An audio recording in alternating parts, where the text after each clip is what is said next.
साबिक वफाकी वज़ीर दाखिला और अवामी मुस्लिम लीग के सरबराह शेख रशीद अहमद दिल का सुकून बढ़ाने के लिए मदीना मुनव्वरा पहुँच गए, जहाँ उन्होंने उम्रे की सादत हासिल कर ली। अवामी मुस्लिम लीग के सरबराह शेख रशीद ने उम्रे की सादत के साथ साथ मदीने में पाकिस्तान की सलामती और तरक्की के लिए भी खुसूसी तौर पर दुआएं मांगी हैं। शेख रशीद की मदीना मुनव्वरा में मौजूदगी की इत्तला मिलते ही वहाँ मौजूद लोगों की बड़ी तादाद अवामी लीडर को मुबारकबाद देने वहाँ पहुँच गयी। इसी दौरान मकबूल लीडर के साथ पाकिस्तानी शहरियों ने तस्वीर और वीडियोस भी बनाई जो सोशल मीडिया की जीनत बनी हुई है।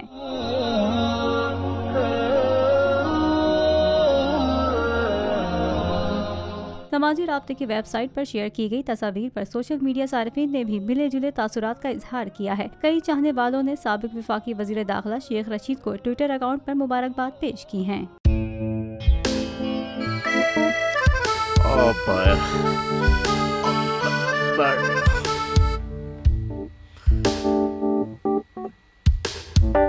इंतशार से निकलने का वाहिद हल इंतखाबात है। हकीकी आज़ादी मार्च आज रवा।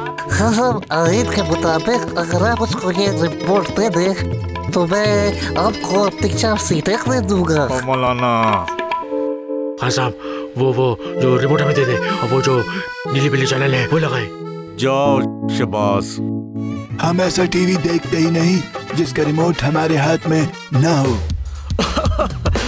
और यहाँ पे कोई 2 नंबर ही नहीं चलेगी। और हम कोई गुलाम है जो आप रिमोट मांगे हम दे दें?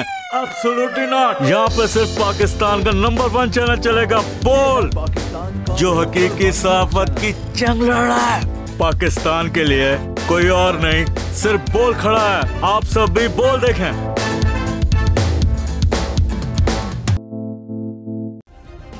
सब्सक्राइब करें और बेल दबाएं ताकि कोई खबर रह न जाए।